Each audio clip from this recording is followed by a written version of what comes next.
اے میرے رب، مجھے تنہا نہ چھوڑ، تیرے سوا میرا اور کوئی سہارا نہیں ہے۔ مجھے دکھوں اور پریشانیوں سے نجات دے اور میرے معاملات آسان فرما دے۔ آمین ثم آمین۔ اگر تمہاری ماں تمہارے غصے کی وجہ سے تم سے بات کرتے ہوئے ڈرتی ہے تو پھر تم پر افسوس ہے، کیونکہ تم نے اپنے ہاتھوں سے مغفرت کا دروازہ بند کر دیا ہے۔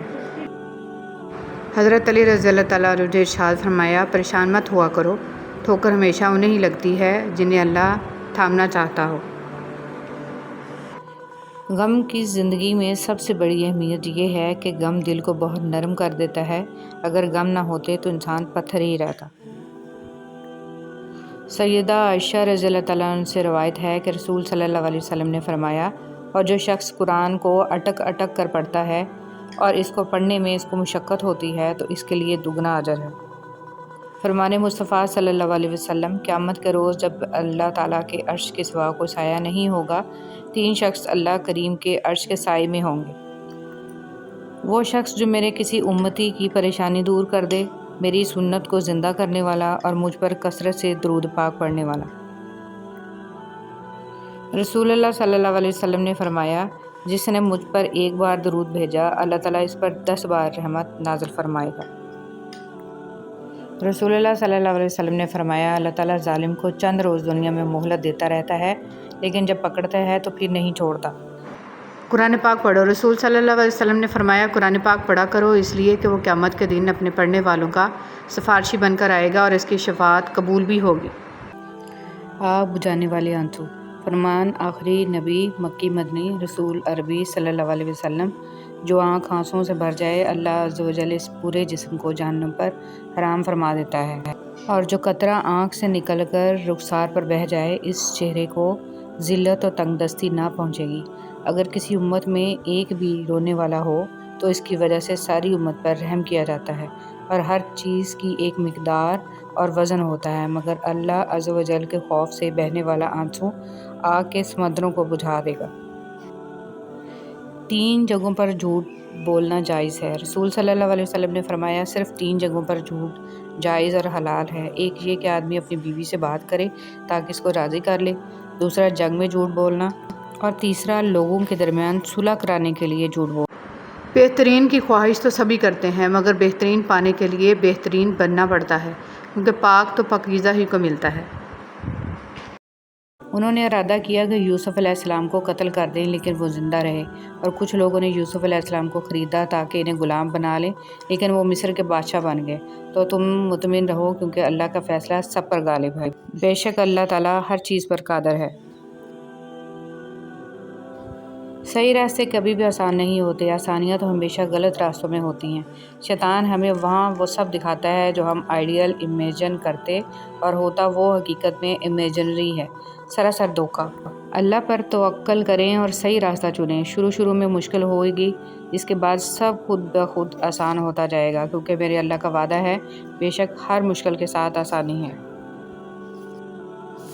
زندگی میں ایک ایسا وقت بھی آتا ہے جب انسان ہر شے کی حقیقت سے واقف ہو جاتا ہے، تب کچھ لوگ دل میں جگہ بنا لیتے ہیں اور کچھ ہمیشہ کے لیے دل سے اتر جاتے ہیں۔ سوچنے کی بات، ہم دنیا میں اس لیے پیٹے جا رہے ہیں کہ ہم مسلمان ہیں، اور آخرت میں اس لیے پیٹے جائیں گے کہ ہم دنیا میں مسلمان تھے ہی نہیں۔ صدقہ بلائیں ٹالتا ہے۔ ہم صدقہ دینے کے لیے بلاؤں کا انتظار کرتے ہیں۔ بانٹنے کی عادت ڈالیے، چیزیں بھی، جذبے بھی، اور خوشیاں بھی۔ جب دل گھبرانے لگے اور آنکھوں سے آنسو آنے لگیں، صرف ایک کام کرنا، اپنے ہاتھ اللہ تعالیٰ کے سامنے دعا کے لیے اٹھانا، چاہے کچھ نہ کہنا، لیکن اللہ تعالیٰ سب سمجھ جائے گا، آپ کے درد کو، آپ کی تکلیف کو، آپ کی ضرورت کو۔ بے شک اللہ تعالیٰ ہر چیز پر قادر ہے۔ زندگی کی الجھنیں سلجھ جاتی ہیں، اللہ تعالیٰ راستے نکال دیتا ہے، اس کی حکمت ہماری سوچ سے آگے ہے۔ ضرورت صرف یقین کی ہے، ایمان کی پختگی کی ہے۔ مشکل وقت میں قانون قدرت پر غور کریں کہ موسم بدلتے ہیں، رات اور دن بدلتے ہیں، کیونکہ ہمارا رب قادر ہے۔ بے شک اللہ تعالیٰ ہر چیز پر قادر ہے۔ اگر تم اپنے رب پر بہت بھروسہ رکھتے ہو تو یہ بھی جان لو کہ تمہارا رب اس بھروسے کو کبھی ٹوٹنے نہیں دے گا، انشاءاللہ۔ صبر ایک عظیم نعمت۔ رسول صلی اللہ علیہ وسلم نے فرمایا جو شخص اپنے اوپر زور ڈال کر بھی صبر کرتا ہے تو اللہ تعالیٰ بھی اسے صبر و استقلال دے دیتا ہے، اور کسی کو بھی صبر سے زیادہ بہتر اور اس سے زیادہ بے پایاں خیر نہیں ملی۔ صبر تمام نعمتوں سے بڑھ کر ہے۔ دل مت دکھاؤ، کسی کا اتنا دل مت دکھاؤ کہ وہ اللہ کے سامنے تمہارا نام لے کر رو پڑے، کیونکہ ٹوٹے ہوئے دل کی آہ عرش تک جاتی ہے۔ آنسو کمال کی چیز ہوتے ہیں، دیکھنے میں بہت شفاف نظر آتے ہیں، حالانکہ پتہ نہیں کتنا میل، کتنا کھوٹ، کتنا پچھتاوا یہ اپنے ساتھ بہا کر جا رہے ہوتے ہیں۔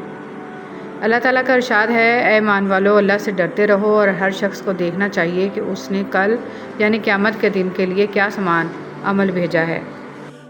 اپنے دل کی کیفیت اس سے بتایا کریں کہ آپ کیا محسوس کر رہے ہیں، کتنی تکلیف میں ہیں۔ آپ یقین کریں وہ بہت پیار سے سنے گا، اس کے سامنے رو لینے سے ہی آپ کے دل میں سکون اترے گا، بے شک وہ دلوں کا امراض ہے۔ نبی کریم صلی اللہ علیہ وسلم نے فرمایا، سود کا 1 درہم جانتے بوجھتے کھانا 36 مرتبہ زنا کرنے سے بدتر ہے۔ فرمان مصطفیٰ صلی اللہ علیہ وسلم، جو اپنے والدین کے ساتھ اچھا برتاؤ کرتا ہے اس کے لیے خوشخبری ہے کہ اللہ پاک اس کی عمر میں اضافہ کر دیتا ہے۔ نبی کریم صلی اللہ علیہ وسلم نے فرمایا، جو شخص اپنی زبان کو روکے رکھتا ہے اللہ اس کے عیبوں کو چھپا لیتا ہے۔ رسول صلی اللہ علیہ وسلم کی نصیحتیں۔ معاذ بن جبل رضی اللہ تعالیٰ عنہ سے مروی ہے کہ رسول صلی اللہ علیہ وسلم نے فرمایا، انہیں کسی قوم کی طرف بھیجا تو انہوں نے کہا، اے اللہ کے رسول مجھے نصیحت کیجیے۔ آپ صلی اللہ علیہ وسلم نے فرمایا، سلام کو عام کرو اور کھانا کھلاؤ، اور اللہ سے اس طرح حیا کرو جس طرح تم اپنے گھر کے کسی فرد سے حیا کرتے ہو، اور جب گناہ کرو تو اس کے بعد نیکی کرو، اور جتنا ہو سکے اپنا اخلاق اچھا کرو۔ اللہ کے خاص بندے۔ رسول صلی اللہ علیہ وسلم نے فرمایا، لوگوں میں سے کچھ افراد اللہ والے ہوتے ہیں۔ صحابہ کرام رضی اللہ تعالیٰ عنہ نے عرض کیا، اے اللہ کے رسول صلی اللہ علیہ وسلم وہ کون لوگ ہیں؟ فرمایا، قرآن والے، وہی اللہ والے ہیں اور وہی اس کے خاص بندے ہیں۔ رسول صلی اللہ علیہ وسلم کا غسل۔ حضرت عائشہ رضی اللہ تعالیٰ عنہ روایت کرتی ہیں کہ نبی کریم صلی اللہ علیہ وسلم جب غسل فرماتے تو آپ صلی اللہ علیہ وسلم پہلے اپنے دونوں ہاتھ دھوتے، پھر اسی طرح وضو کرتے جیسے نماز کے لیے آپ صلی اللہ علیہ وسلم وضو کیا کرتے تھے۔ پھر پانی میں اپنی انگلیاں داخل فرماتے اور ان سے بالوں کی جڑوں کا خلال کرتے، پھر اپنے ہاتھوں سے 3 چلو سر پر پانی ڈالتے، پھر تمام بدن پر پانی بہا لیتے۔ ایسے منافق لوگوں کے ساتھ رہنے سے 1000 درجہ بہتر ہے کہ بندہ اکیلا رہ لے، جو اوپر سے تو بہت پیار جتاتے ہیں اور اندر ہی اندر جڑیں کاٹ رہے ہوتے ہیں۔ اچھی یادیں دراصل وہ لمحات ہوتے ہیں جنہیں ہم پوری طرح جیتے ہیں، اور زندگی میں کچھ غم ایسے بھی ہوتے ہیں جو کہ ہر خوشی میں یاد آ جاتے ہیں۔ رسول صلی اللہ علیہ وسلم نے فرمایا، جنت میں ایسے بالا خانے ہیں جن کا بیرونی حصہ اندر سے اور اندرونی حصہ باہر سے نظر آئے گا۔ یہ سن کر ایک اعرابی نے کھڑے ہو کر عرض کیا، اللہ کے رسول صلی اللہ علیہ وسلم یہ کس کے لیے ہیں؟ آپ صلی اللہ علیہ وسلم نے فرمایا، جو اچھی بات کرے، کھانا کھلائے، خوب روزے رکھے اور اللہ کی رضا کے لیے رات میں نماز پڑھے جبکہ لوگ سوئے ہوئے ہوں۔ حضرت عمران بن حسین رضی اللہ تعالیٰ عنہ سے مروی ہے کہ اللہ کے رسول صلی اللہ علیہ وسلم نے فرمایا، اس امت میں بھی زمین میں 10 جانیں شکلوں کے بگڑ جانے اور پتھروں کے بارش والے عذاب نازل ہوں گے۔ مسلمانوں میں سے ایک شخص نے آپ صلی اللہ علیہ وسلم سے عرض کی، اے اللہ کے رسول ایسے واقعات کب رونما ہوں گے؟ آپ صلی اللہ علیہ وسلم نے فرمایا، جب گانے والی عورتیں اور گانوں کا عام رواج ہو جائے گا اور کثرت سے شرابیں پی جائیں گی، جب روح گلے میں اٹک جائے گی۔ رسول صلی اللہ علیہ وسلم فرماتے ہیں، صدقہ کرنے میں دیر نہ کرو، ایسا نہ ہو کہ جب جان حلق تک آ جائے تو اس وقت تو کہنے لگے کہ فلاں کے لیے اتنا اور فلاں کے لیے اتنا، حالانکہ وہ تو اب فلاں کا ہو چکا۔ ارشاد نبوی صلی اللہ علیہ وسلم، اور جب تم کسی مریض یا کسی مرنے والے کی عیادت کے لیے جاؤ تو وہاں حق اور بھلائی کی بات کہو، کیونکہ وہاں تم جو بولتے ہو فرشتے اس پر آمین کہتے ہیں۔ انسان کو اس کے حالات نہیں خیالات پریشان کرتے ہیں۔ حالات تو وقت کے ساتھ بدلتے رہتے ہیں، لیکن خیالات کو بدلنا آسان نہیں ہوتا۔ دل اور قلب میں بہت بڑا فرق ہے۔ دل دھڑکتے ہوئے لوتھڑے کو کہتے ہیں، قلب دل کے اندر کے حصے کو کہتے ہیں جو پاک ہے، جہاں امر ربی کا مسکن ہے، جو روح کی آماجگاہ ہے۔ حق موجود، سدا موجود کی صدائیں قلب کے اندر کی آوازیں ہیں۔ عورت سے اس کی عمر اور مرد سے اس کی تنخواہ نہیں پوچھنی چاہیے، کیونکہ نہ عورت اپنے لیے جیتی ہے اور نہ مرد اپنے لیے کماتا ہے۔